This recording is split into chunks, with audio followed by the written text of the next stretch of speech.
Welcome everyone, let's get going. I'm here to guide us through some in-class writing exercises, as well as delve into different types of parts that we can use around our vocals to create a full arrangement. So what I'm going to focus on today is not only ways to gather ideas towards your songs, how to gather ideas to start writing a song and get yourself inspired in different directions. I'm here to do that. So we're going to go through some exercises for that. I'm also going to take you on a journey through different types of part functions. And part functions are really these big giant categories of parts that you hear simultaneously or call in response to the vocal. So we're going to start by generating some ideas, then trying our hand at writing just melody. And then we're going to move into working with harmony and working with arrangement. I'm going to focus this on really concepts for using elements, very slight little elements, not difficult ones, but elements of music theory to understand how to develop the right parts.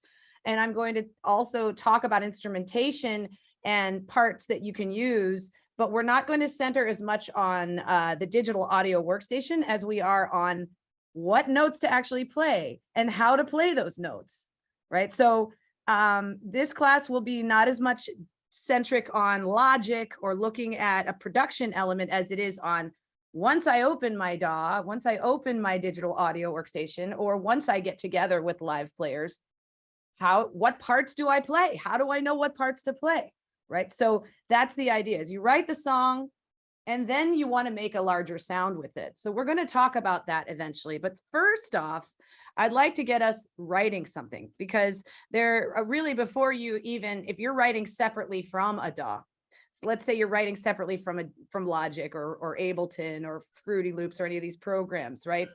I like to talk about 4 phases of writing. And I'm just going to briefly go over those 4 phases so that we can understand what to expect. Questions?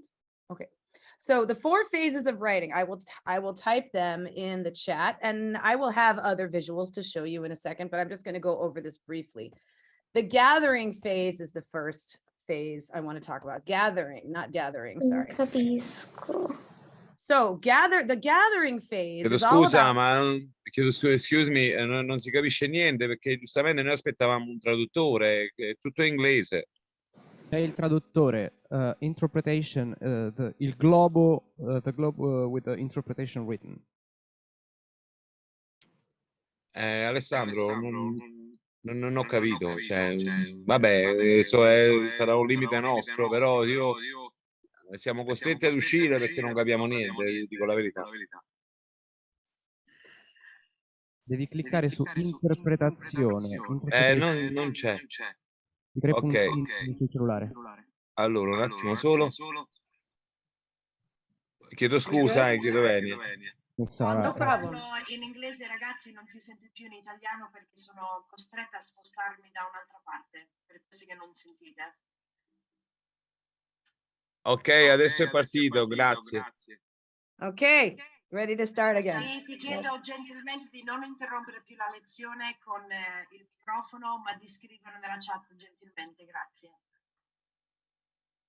Certo. So now we are up to 200. Oh, I'm hearing a big echo on my voice now. Why am I hearing that? Okay, there we go. Now it's gone. Thank you. We are up to 200 and something students now, and lots of students going on here. So it would be really helpful if you have questions to type them in the chat. That would really help me. So I'm going to go through very quickly the 4 phases of writing, and I came up with this list, and it's a fluid list, which means that each one of these phases, you move back and forth. They don't go in order. You know, like you're not always in the first phase and then you go to the next phase, and then you move back and forth between them. So the first phase is the gathering phase. And in that phase of songwriting, you're literally gathering ideas from everywhere in the world. You might be listening to someone's conversation in line for the bus to get on the bus, and you hear somebody saying something, and it makes you think of, oh, that's a beautiful idea for a song. Or you might even, you know, just kind of be playing a chord progression on the piano, but you haven't put anything to that chord progression. It's just the chord progression for now. You're gathering that idea in that moment. So gathering happens all day long. We do that all day long. We're constantly gathering ideas and we don't even realize when we are. If you allow yourself to gather ideas towards your next song in any given moment throughout your day, life is a lot more fun. So you can actually act like every single moment of your life is pointing you towards, it's a sign that's pointing you towards your next song. And that's a really fun way to live, first of all. So the gathering phase is really important. It's not the phase where you're actually writing a song. You're just gathering ideas. The next phase is the incubation phase. And that is a really important phase. That is when some people call it writer's block. They feel like they're stuck. They're not sure what to say yet. Maybe they're feeling too emotional about what they're writing and they can't get it out yet. That phase is really important for us to go inward and just sit with our ideas for a second without emotionally outpouring it yet, just kind of holding it inside and thinking about it. That's a really important moment that is often misconstrued as, oh, that's writer's block. So we shouldn't have that phase. Actually, you're just in the incubation phase, and it's a really important place to be before the next phase, which is what I like to call the outpouring. We are going to be doing a little bit of outpouring in here towards gathering ideas. We're going to be, somebody needs to mute. We're going to be gathering ideas, and we're also going to be outpouring ideas. And I'm going to take us through that incubation phase as quickly as we can get to the outpouring. Outpouring, otherwise known as the flow, is the third phase. And that's the phase we all want to live in with our songwriting. We all want to be in this place of, just hand me a pen. I'm so inspired. I have to write this down. I can't wait. I can't wait. I can't wait for you to stop telling me what you were telling me because my idea is so strong. Those moments where you just want to flow out a bunch of ideas, you know, it's really important to recognize that you should stay in that moment. If you're strumming a guitar and just singing and you forget that a half hour has gone by, you were in that state of flow or that outpouring. And that's a beautiful place to get to, that we all need to honor as long as it lasts, whether it's 5 minutes or it's 25 minutes. The outpouring or the flow is a really important, the third phase. The fourth phase is the editing process. And that's something that I can also help you with. What I'm here to do is help us gather ideas, get into that state of flow with them, and then possibly learn a little bit how to refine them in different directions. So I'm really here to help you kind of move past that feeling of introverted. I don't want to say it outwardly. My mom, my friend will think it sucks, whatever the feeling is inside. Like, I can't actually say that because people will judge it badly. That phase, it's really hard to get out of that phase sometimes of just letting it out, just letting it happen. So remember that songwriting and improvisation are really close. They're really close. And if you imagine that what you're doing in here is improvising rather than songwriting, or you can call it songwriting practice. That's another word that I like to use, because that helps you to kind of get into this space of not really caring too much what comes out. We want to get into that state of flow where we're not concerned with the last thing that we just came up with or the next thing that we're going to come up with. We're right in that middle point of action and awareness meeting. They meet in the middle, and then we have this moment where we just kind of move forward with ideas without stopping. The level of your experience has to be met with the level of the task at hand to find that state of flow. So that's why we use capos on the guitar. That's why we track separately voice from piano. All these ways that we kind of limit what we're doing with our writing in order to keep that flow going of ideas outwardly. So what I'm going to do now with you is I'm going to help us gather ideas and then use those ideas to find different ways of writing melody and different ways of finding accompaniment parts underneath. So everyone needs to get out a way to do some writing right now, however that is for you. If you like to type on a keyboard, get yourself situated at the computer, open some kind of Word document that you can type at. You can also be using a pen and paper. So go get a pen and paper if you need to. Or you can be using your phone. If you're using your phone, just silence your alerts so that you're not distracted, and then open a notes app or something like that. But everyone right now needs to get a way to do some writing of words. And absolutely, please write in whatever language is working best for you. So I'm going to share with you now a Google Doc file that everyone should be able to access. So I'm putting a link in the chat right now. Does everyone see the link in the chat? See if you can click on it and if you see instructions. Yes, does it work? Okay, great. So I'm going to share my screen and talk you through this exercise. This is a word generating exercise. So we are not making sound yet. We are starting with just gathering ideas in terms of lyrics. So the first thing I'd like you to do is please do not type on this document. What I'd like you to do is copy and paste this document to your own device and your own file. Everybody see that it says that at the top? I'm going to speak us through this, and you can absolutely just use a pen and paper and write down the word red and then write words underneath it. You do not need to use this file, but you're welcome to take it and copy and paste it to your own separate file. Please do not type on this Google Doc. Does everybody understand that? Yes. Okay, so it says that there's a lot of people using it. So some tools may not work right now because all of you are trying to copy and paste it simultaneously. And forgive me, I've never worked with this big a group before for this assignment. So I wasn't clear as to how many people could actually simultaneously access this Google Doc. What I'm going to do is talk you through this exercise. If everybody could stop copying and pasting it for a second so that we can stop highlighting it. I would like to be able to see it better. So if everyone could just take a moment, I'm going to have to change the settings in a second. I think otherwise it's going to be too difficult. Yeah, so I'm going to make anyone with a link a viewer. Sorry, everyone can't copy and paste it anymore. All right, for the time being, we're making that the case because I need to talk us through it so that I can refer to it. I'm really not sure why it's still highlighted. Okay, I'm going to dismiss that and maybe I will access it again. Okay, great. So I got rid of the highlight. Here we go. I'm going to talk you through this and then I will open it again so that you can copy and paste it. Okay, but you should be able to just view it right now. You can't copy and paste it. Just there were too many people. So what I'd like you to do is for each color below, I'd like you to list one emotion that comes to mind. So this is a writing exercise that I developed for my songwriting students to gather lyrical ideas. But right now we are not writing a song. Right now, what we are doing is stream of consciousness writing. It's very different from writing a song. It means that you get the freedom to just pour a bunch of words on the page any way you want to. And what I'd like you to do is for each of these colors are going through the colors of the rainbow. So we've got red, orange, yellow, green, indigo, and violet. What I'd like you to do is under each color, what is the first emotion that you think of? Well, let's talk about emotions. I'm not sure about you, but in the States, there's a really popular movie called Inside Out. And in that movie, it's an animated movie.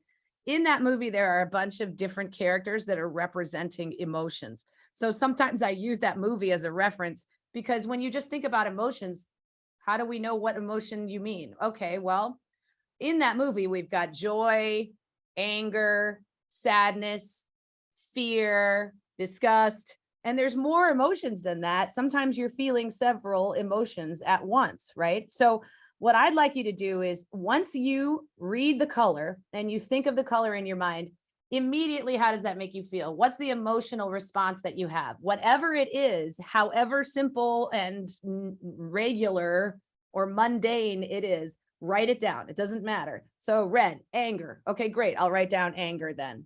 Okay, that's just an example of an emotion. So write down the emotion. Then after that, you're going to do a little moment of a free write. And a free write is the same thing as a stream of consciousness writing exercise. It means that whatever you think, you're writing down. So you're literally, all your thoughts are pouring onto the page without stopping them, without censoring them. You're creating a flow from the thought to the action of writing it down. So you're literally just pouring words on a page. You don't have to make any sense. You don't have to be super smart or witty. Nobody else is going to see this but you. You don't have to make complete sentences. There's no wrong way to do this exercise except to not write. If you don't write, that's the only way to do it wrong. So what I'd like you to do is in the free write, that after you write the emotion down, I'd like you to put yourself in an environment that you think of in response to the emotion. So for example, if it says red, okay, I think anger. I'm now going to put myself in an environment. Actually, immediately what I do sometimes, if I can't think of my own environment, I like to put myself in somebody else's environment. So my best friend was just completely dumped by her boyfriend, and it made me really angry that happened to her. She got so hurt. So I'm pretending right now to be my best friend in this moment, because for me, sometimes it's easier to write through the lens of somebody else, to be somebody else in the writing. And you can absolutely do that. So what I'd like you to do is put yourself in an environment, whether you're being yourself or someone else. Then what I'd like you to do is do a little free write, a little moment of like a few phrases, a couple catchwords, anything that comes to mind, that where you are exploring some images or objects that represent the emotion. So what represents red and anger for you? What does that make you think of? Put yourself in an environment. Ask yourself the questions. What do I see? What do I hear? What do I smell? What do I taste? What do I touch? What do I feel inside my body? And what do I feel outside my body? Ask yourself all those questions in the moment of like, oh, I don't know what to write. Okay, I'm supposed to do a free write. I have no idea what to put here. Put yourself in an environment in response to the emotion and tell the story around it. Where are you? What does it smell like? What do you see? Do you feel something inside your body? Is your heart beating fast? Just go from that place of being in the environment as if it's happening right now and write from that standpoint. Does that make sense to everybody? So what we're going to do is you're going to go through all the colors of the rainbow right now. And for each one, you will list any kind of feeling or emotion. You might have several feelings or emotions. Write them all down. Then explore some symbols. Symbols are images or objects that represent the emotion. So in terms of anger, I don't know why, but I'm thinking of a door that slams, right? So I might start with that idea as the basis of what I write. A moment in time where that happened to me, or someone did that to my friend, or something happened where, oh, I feel that right now. Put yourself in that feeling and write from that standpoint. You're only going to spend about 2 or 3 minutes on each free write. Okay, so I don't want more than 3 minutes on each free write because we have to get through all 7 colors. So the idea is to please take just a moment for each color. And if you feel like you're not thinking of anything or nothing's happening for you, then just go to the next color. You can go back to it later. I'm going to give you about 10 to 12 minutes right now to complete this exercise. I'm happy to take questions in the chat, but I'm going to give us all a little quiet time right now to do some individual writing. And the free write is not writing a song. You don't have to rhyme. You don't have to use complete sentences. You don't have to make sense to anyone but you.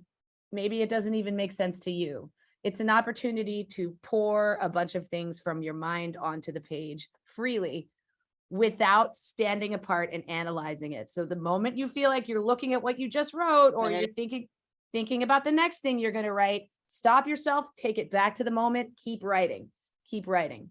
All right. I'm going to give you 10, 11, 12 minutes right now to try that. And I can check out the chat for questions if you want to write them in Italian, and then I can get them translated to English through the chat. I'm happy to respond.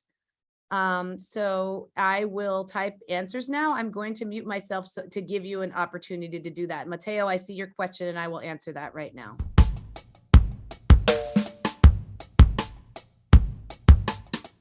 And wherever you got to is where you got to. If you didn't finish all the colors, do not worry about it.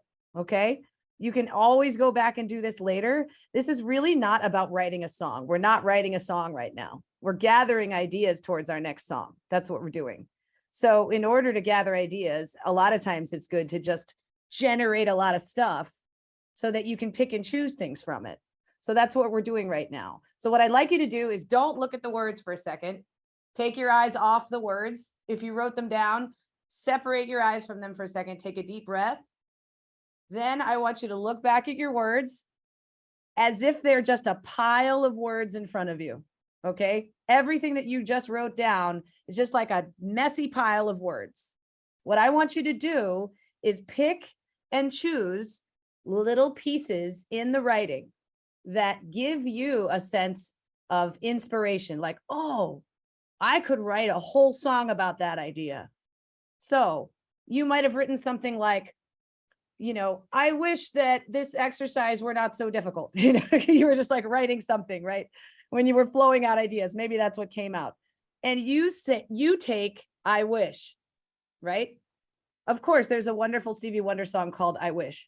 However, titles of songs are totally stealable. So steal away. Don't worry about whether the title of this, you know, it's a title idea right now. What you're looking for are song title ideas in the writing. So circle, underline, bold, whatever your method of getting those words separated. I would like you to find 3, 4, or 5 song title ideas right now. That means the main message of a song. Maybe it's not the title. Maybe it's just an idea for the title or another lyric that would be the main lyric of the song. So don't get stuck on it has to be the title of the song, but I would like you to find a word, single word, or phrases that make you feel like that's a great idea. Oh, I could use that in a completely different direction than what I was writing about just now. Even doesn't have to be the same direction as the free write. It can be a totally different idea that comes to mind. So circle, bold, underline, 1-word statements, 2-word statements, 3-word statements. I would say most song titles, if we're looking for song titles specifically, they don't usually last more than 7 words. You know, there's a Beatles tune that's called She Came In Through the Bathroom Window. That's 7 words, right? Most songs don't have titles that are more than 7 words. Let's see. Music for a sushi restaurant. Music for a sushi restaurant. That's a new Harry Styles tune. That's only 5 words, right? So song titles are short. They're not that long usually. So pinpoint 3 to 5 song title ideas from the writing. You might even want to take the word rosso. Maybe that's what you want to take and write a song called rosso. So go for one of the colors if you want to. There's no wrong way to do this except to not do it. So take time to underline, bold, circle 5 song title ideas. Well, 3 to 5 song title ideas, and then write them again below. I think it's helpful to write them separately. So once you underline them or you highlight them or bold them, maybe take them and write them again down below all the free write stuff so that you can see them separately in a list. Okay. That's going to help us move to the next phase of what we're doing. And I want to make sure that you understand that I'm going to take you on this journey from starting words, moving into melody, then moving into harmonic ideas, counterpoint ideas, instrumentation ideas. So we're kind of building from lyric first. Of course, that's not the only way to write a song. Some of my favorite songs have started with a bass line, you know, so this is just one approach. I often find that by starting with my central message or title idea, even if I don't write any other lyrics until after I make music, if I start with the general idea of what I'm writing about, I have a much easier time writing a full song because I know what I'm writing about, right? So knowing what you're writing about is really important.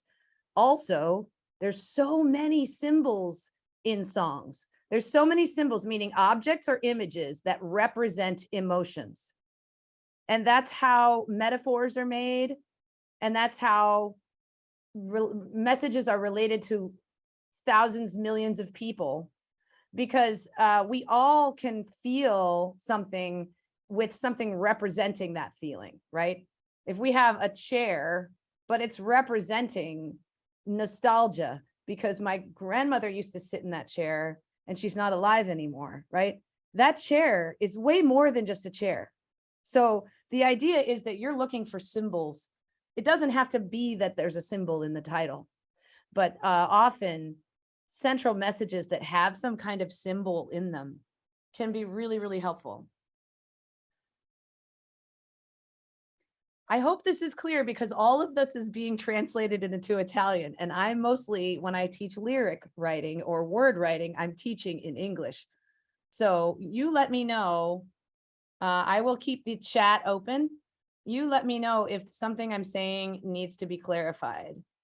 And I like that some of you are typing in the chat what you found. That's great. So in looking at Ginevra's writing, yellow, being happy is one of the best feelings. You're happy when you find a home that is not a building, but a person. Oh, I love that. Not a building, but a person. You know, oh, that's so cool. It's not a building. The home becomes a person. So home is representing a person then. And that's personification, which is then leading us to metaphor. And metaphor is a whole way of using language figuratively, artistically, comparing things that are unlikely, like a house to a person, you know, to create symbolism and to create a deeper meaning, that we're looking for with our lyrics. Okay, so all of you hopefully have gotten about 3 to 5 song title ideas. Is that true? Did we pinpoint some song title ideas? Yes? We good? Okay, great. I love that you're copying and pasting them in here. You can do that or you can keep them to yourself. It's really, this is your solo writing time. You can decide whether you want to share it or not. What I'm going to do next is take us to the next step where we're actually going to apply melody now. So 1 second while I make this viewable. Okay, so there is now a new Google Doc coming to you. Let me make sure I put this to everyone.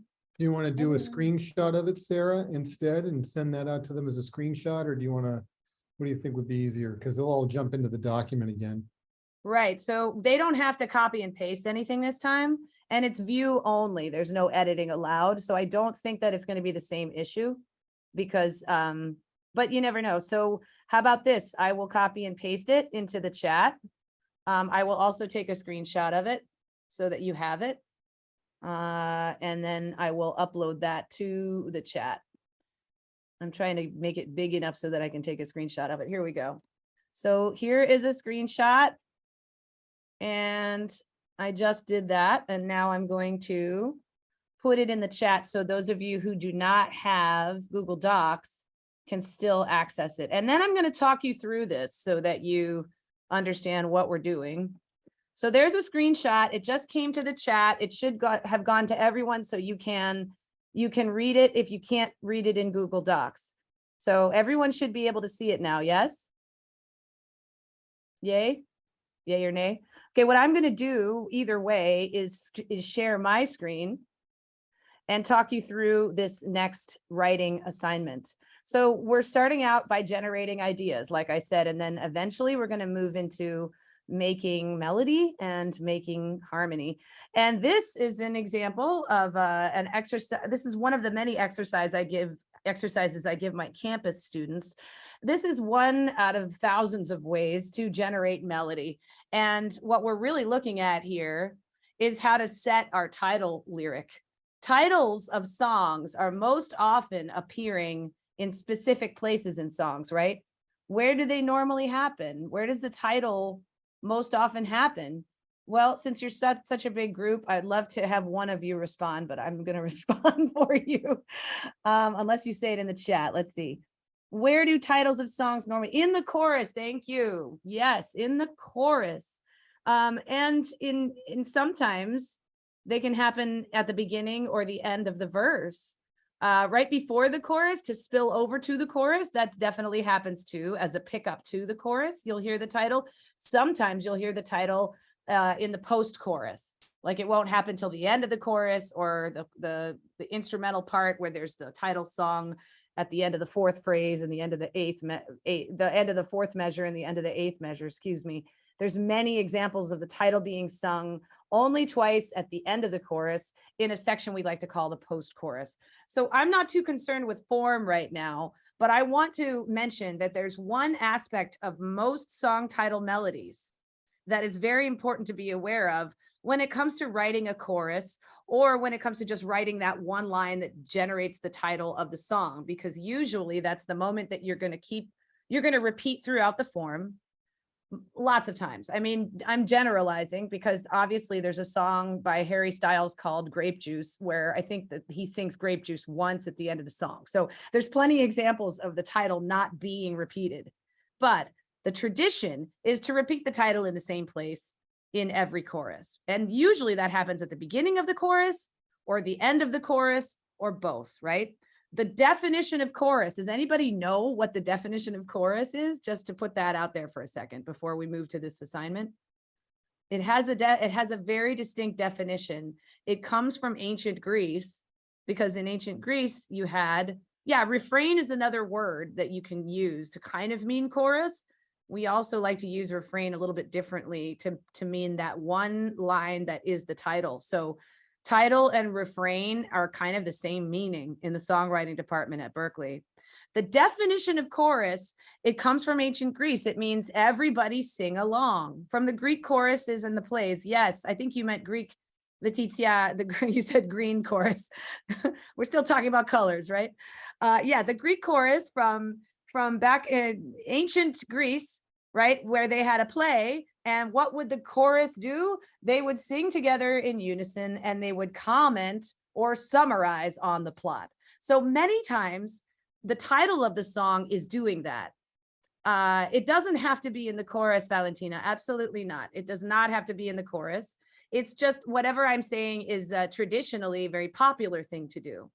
But, you know, with songwriting, it's music. So these guidelines are meant to be understood, used, and then just departed from, like broken even. Now, don't even do them. You know, I think the reality of this is, though, it's good to understand the tradition and how to do it before you step outside that box, right? So in terms of writing songs, titles most often appear in the chorus, but like I said, they don't always do that. So this section, the chorus, the title usually happens at the beginning or the end, or both. And what we're looking at right now is how we can set that title of the song moment. Often the title of the song is commenting or summarizing on the whole story of the song, right? That's often how titles work. They kind of like, they give us a sensation of like, this is the all-encompassing statement we're trying to make for the song. So in looking at your words that you just listed, all those title ideas, I would like you to pick one that you're going to use for this next exercise. Yeah, so very end of the verse. So that would then be called verse refrain form. If you have a refrain in the verse, Beniamino, that would be a verse refrain. And that's it. That's also a very popular song form. Absolutely. So whatever you're writing right now does not have to be a chorus. I'm just going to put that out there. What I'm looking for is a single lyric line or word that generates a song title. I'd like you to pick one right now. So narrow it down. You made a list of song titles. Pick one that you'd like to use for this exercise right now. Maybe look at your list and decide on one that feels like it gives you the most feeling. You know, when you look at it, you think, oh, I feel strongly when I look at those words, or I feel like I could write a whole song about that idea.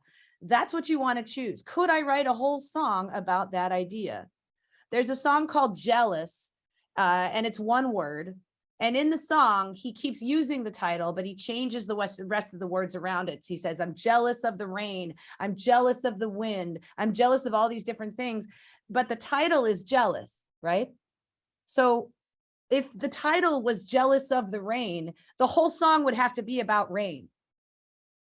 right? So it's good to take words away, strip words away. Fire is a fantastic title. Nice, Flavia. That's a beautiful title. Fire is a wonderful, wonderful title of a song. Fake Friends. Fantastic, Irene. I love that title. That's great. Really, really good. So pick one. You can put it in the chat if you want to, but this is going to be like what you're going to use for the next writing exercise that we're going to do.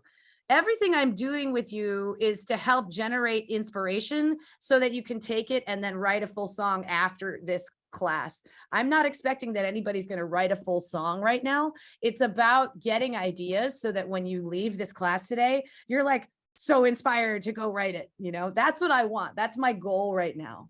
Okay. So don't feel like you have to get it all out right now. That's not what we're doing. What we're doing is we're focusing on one line, and that's the title line. So I'm going to speak you through this next exercise, and then we're going to take a few minutes to try this on our own, muted, and then come back and share. And I will take volunteers to unmute and share what they found after this. Okay. So first thing, you're going to pick your title that you're going to use. Second thing you're going to do is ask yourself, what is this song about? What's the feel of this song? What am I writing about exactly? Okay, so maybe what's the feel? Is it an up-tempo feeling? Is it a ballad feeling? Is it a 6/8 feeling? What feel are you in terms of rhythmic palette or sort of sonic palette too? What is it? Is it a majory feeling we're having right now? Is it a minory sort of feeling? All right, next up, I'd like you to, once you establish those things of number 2, go to number 3, which is to speak the song title words aloud in rhythm. So when you do that, I'm going to give an example. Wish It Doesn't End is something I just saw Christian put in the chat. I love that title. So Christian, you don't have to do what I'm about to do. You can do a completely different rhythm, but I'm just going to use that as an example for what I'm asking you to do on number 3. So if I was by myself, muted, and nobody was listening to me, and I have full freedom to do whatever I want in this moment, I wish it does. I think it would actually in English be, I wish it didn't end. I wish it didn't end. Okay, so I wish it didn't end. Wish it didn't end. I wish it didn't end. Didn't end. I wish it didn't end. I'm gonna try other ways. I wish it didn't end. Take it slower. I wish it didn't end. I wish it didn't end. Okay, I just found a rhythm, right? I'm literally just kind of like rapping the words in different ways, which if you're a singer, that feels really uncomfortable, right? Because you're used to singing immediately. You want to go, wish it didn't end. Like you want to go immediately into singing, right? You don't want to do this because it feels weird. I'm here to tell you there are other hooks. Hooks are like moments in the song that make us sing along. There are other hooks to find by finding the rhythm of the words first before you apply pitches. So by speaking it in rhythm, you will generate different hooks than you would if you just started singing. Okay, that's what happens. When you speak the words, you find different rhythms you wouldn't find by just immediately singing. So try speaking your title aloud right now.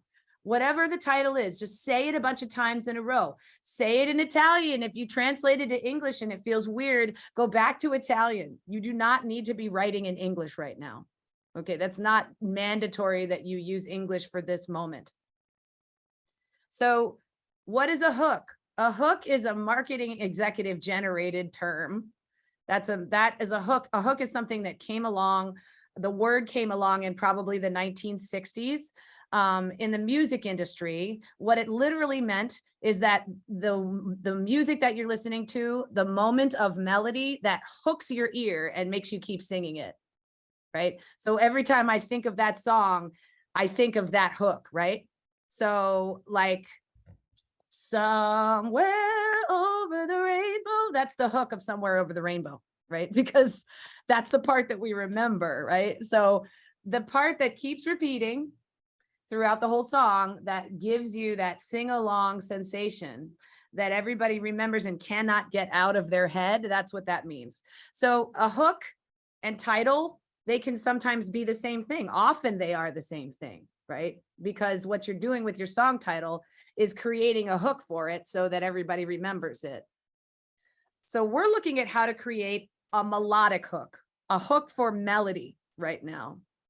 So, so what I'm going to do now is I'm going to take you through the next steps that I'd like you to do on your own, muted, at your own pace. I will give you a few moments after I talk through this assignment for you to try this on your own. We'll have like a 5-minute break where you can try this exercise, maybe 7 minutes, and then we'll come back and we'll share. Okay, so first, speak the title aloud in different ways.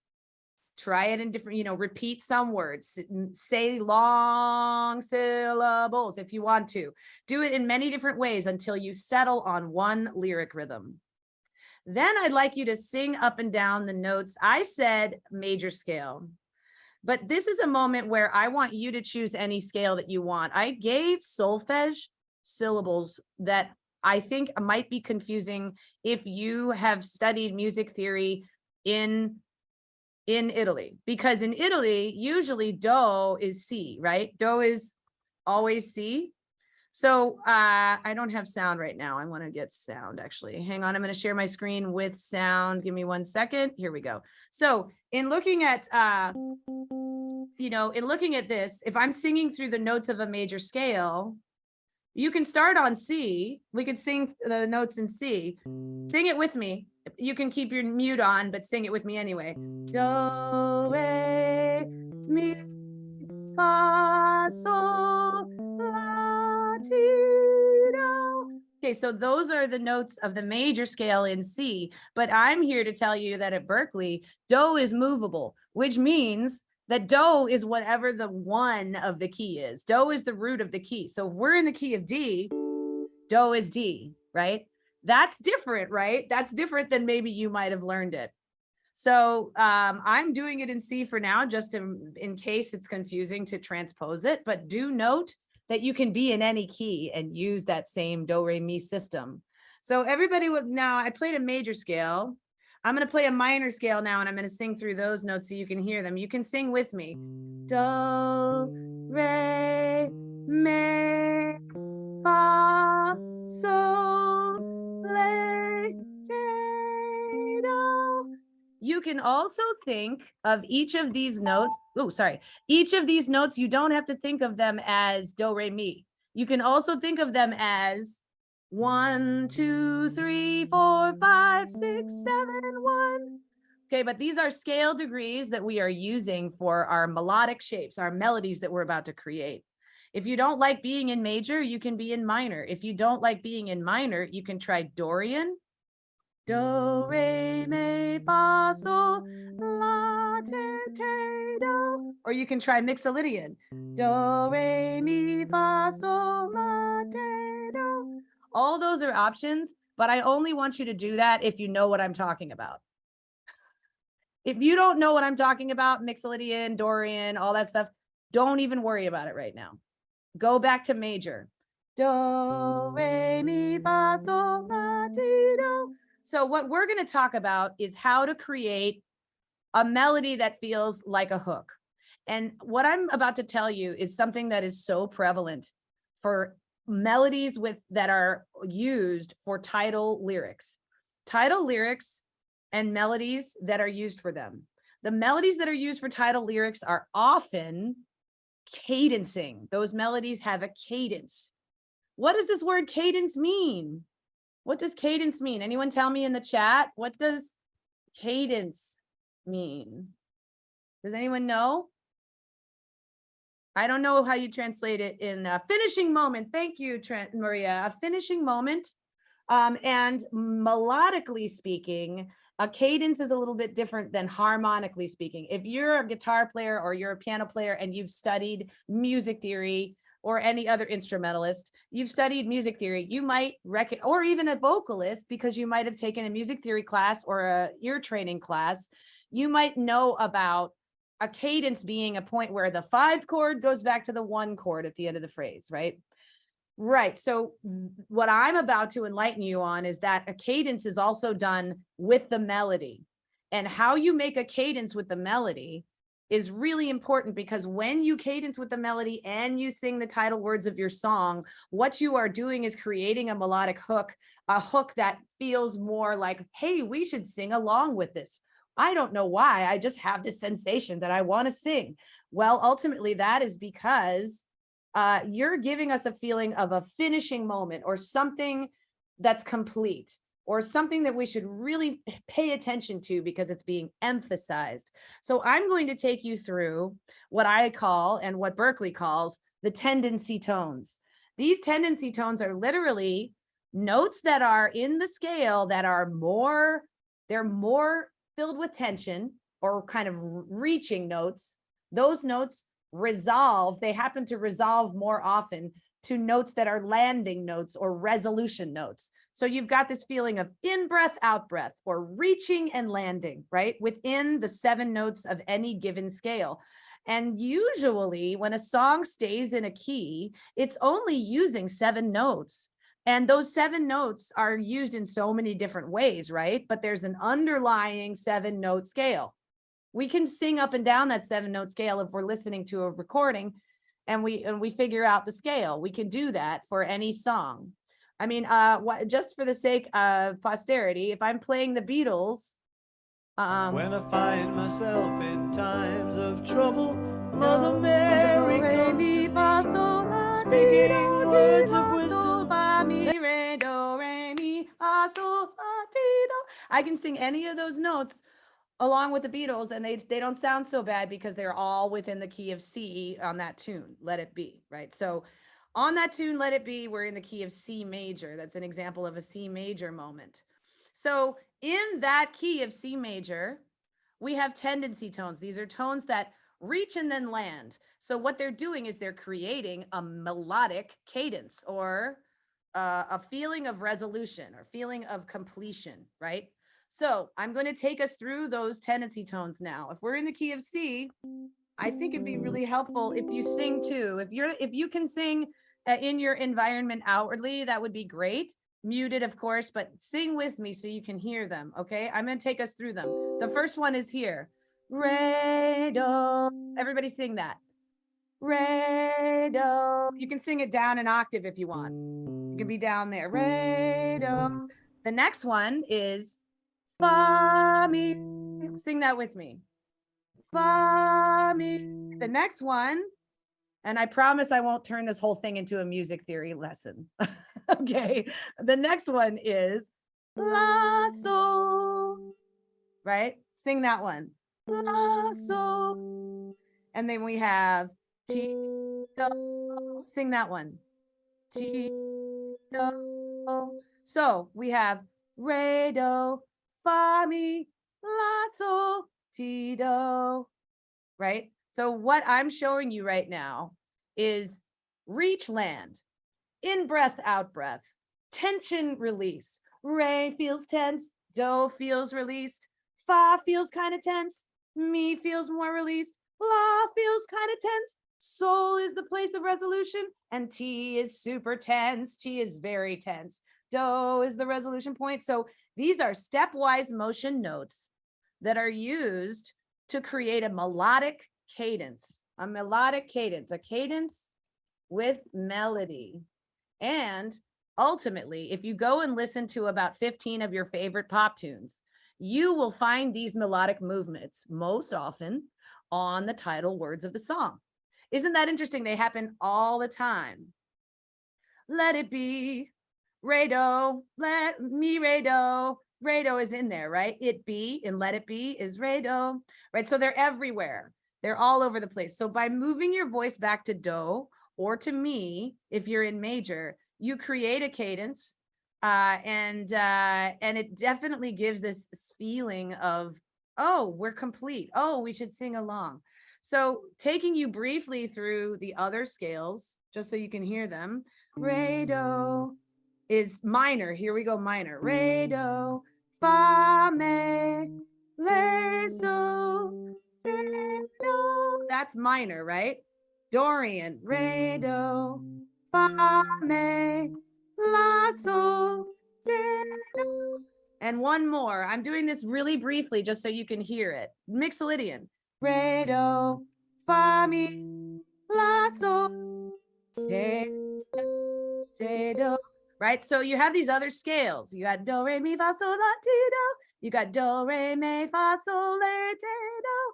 You got do, re, mi, fa, sol, la, ti, do. And you got do, re, mi, fa, sol, la, ti, do. Those are all other scales that are used too. It's not just major. I'm briefly taking you through that just in case your sonic palette of, your idea for your writing is different from major. It doesn't feel like a major moment to you. That's okay. You don't have to be in major. Okay, this is the tricky part. Now that we've sort of gone through all of this music theory stuff, what I want you to do is go back to your lyric rhythm from earlier. Go back to your lyric rhythm, whatever you came up with, where you spoke your title aloud in rhythm. And now I would like you to start moving it into a melody.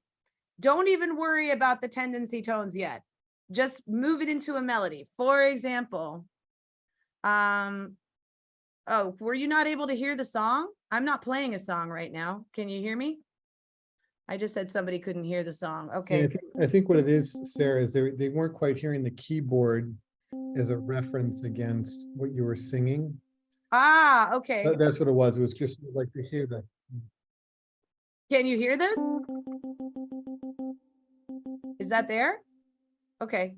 All right. So I'm getting a nod yes that people can hear it, but maybe I shouldn't do it simultaneously. Okay. All right. So yeah, you can hear me. So anyway, the solfege is not as important to me as creating a resolution point. And the way to do that is to move your melody back to do or mi. But that's the thing. You can do, or sol. You can use sol as well. But notice that what I'm doing is I'm outlining a 1 chord with my voice. I'm moving my voice back to the 1, the 3, or the 5 of any key, right? That's what I'm doing with my voice to create a melodic cadence. So what I'd like you to do now is try this exercise. Speak the rhythm aloud for your melody. Start to move the rhythm into pitches and create a melody out of it. So you started with just speaking the words, right? Then you moved it and you move it into its own melody. From there, I would like you to look at what you did. Did you automatically create a cadence without meaning to? Did you already move in tendency tones without meaning to? You might have just done it through inspiration without even meaning to.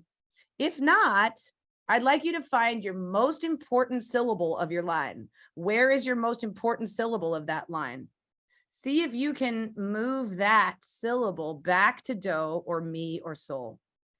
If you're in major, if you're in minor, it'd be do or me or sol, right? And so what you're doing is you're trying your hand at creating a melodic cadence in the moment. So I'm going back to, what was that? What was the wish it didn't end. I wish it didn't end. I'm going to give an example of this, and then I would like you to try this on your own for a few minutes. Okay. So, but first I'm going to give an example. So, what did I say before? I wish it didn't end. I think that was my rhythm. I wish it didn't end. I wish it didn't end. Okay. So I'm asking myself, what is the feeling of that song? That feels to me like, well, I wish it didn't end. So maybe I'm happy and feeling good about that. And maybe there's like an up-tempo feeling to that. Maybe I'll just try major for now just to see how it feels. Not that whenever you're happy, you have to be in major. That's not the way songwriting works always, right? Because sometimes you're working ironically between your chords and your melody. But in this case, I feel like being major. So I wish, okay, I'm going to get my sonic palette together. I wish it didn't end. I wish it didn't end. So what I did is I went re, do, do at the end, right? So I created a melodic cadence by moving through those tendency tones. So what I want you to try is looking for your most important syllables, right? Whatever they are. You may not want to be stable by moving back to do. You might not want to be so like, final sounding. So don't do that. That's fine. The most important word or syllable is just a point of reference for where are you going to put that? Because often that moment being a downbeat is good. It makes an emphasized feeling. So I wish, right? I put wish on one, right? Because to me, wish is a really important word in my line because it's a verb. And verbs are really important words in general in songs. They give us so much to understand. Yeah, so it can feel like you're not sure what notes you're singing, right? I understand that feeling, Valentina. I read your private message. I think if you're used to singing, just feeling it out, then do that right now. Just take the rhythm that you came up with and move it into pitches. And then from there, see if you can figure out where your tonal center is. Where's the tonal center? Meaning, where would the one or the root of your melody be? Where's the feeling of home base? What note in your melody that you sang is home base? Bye. If you have to go early, that's okay. Katya, I see that it says, can I try? Absolutely, but in a couple minutes. I'm going to give everyone a good 2-3 minutes right now to try this exercise. If you have questions and you can type them in English, please do so. I can't always read the Italian. So create the melody to go with the lyric rhythm that you came up with earlier. So start with the rhythm, move it into pitches. So I started with, I wish, I wish, I wish it never ended, or whatever it was I said, right? That's just rhythm. There's no pitches. Now I'm putting pitches to it. I could do any pitches I want with just the title. Yeah, no other words. I'm not asking you to write any other words right now. You're just using the title. And I could try several different ways. I wish, I wish, I wish it didn't end. I wish, I wish, I wish it never end. I wish. I'm using exactly the same rhythm over and over again. I'm trying different pitch levels for it. And I'm just improvising. Don't worry too much about what note you're on. First, I want you to just try the melody without worrying about the tendency tones, okay? So do that first. Then, after you do that, see if you can figure out where the tonal center of your melody is. Have you found it? Did you sing it? And that's do, right? Did you sing a note next to it? Then you're using a tendency tone. If the title is just one word, then come up with a repetition of that word that would then become a 2-measure or a 4-measure phrase. You can use long notes. Like if your title is fire, you could just be like, fire, you know what I mean? Like, and that could be your rhythm, right? You could put different notes under that too, if you want to. So I'm going to give you another 2.5 minutes or so to just do this on your own. Speak the rhythm aloud to the words, move that rhythm into pitches with exactly the same rhythm that you had before you applied pitches, right? Move it into a melody, and then see if you can figure out how to cadence that melody if you didn't already do it naturally, okay? If it didn't cadence automatically, if I ended up going, I wish, I wish, I wish it never end, never end, never end. If I went there and do is here, do, re, mi, fa, I wish it never ends. That's not cadencing, right? That's saying open. That's not a closed phrase. That's an open phrase. It's kind of like, oh, that's not complete. So try another line then that almost does the same thing, but at the end, it cadences. Repeat exactly the same melody and change the end to cadence it and sing it twice. So then I would end up with this. I wish, I wish, I wish it never end. I wish, I wish, I wish it never end, right? That then I would create 2 longer phrases, and then actually they might end up being part of the same chorus. 1 more minute. I'm going to stop talking for 1 minute while you do this, because I think I'm distracting everybody. Please put questions in the chat. I'll come back in 1 minute.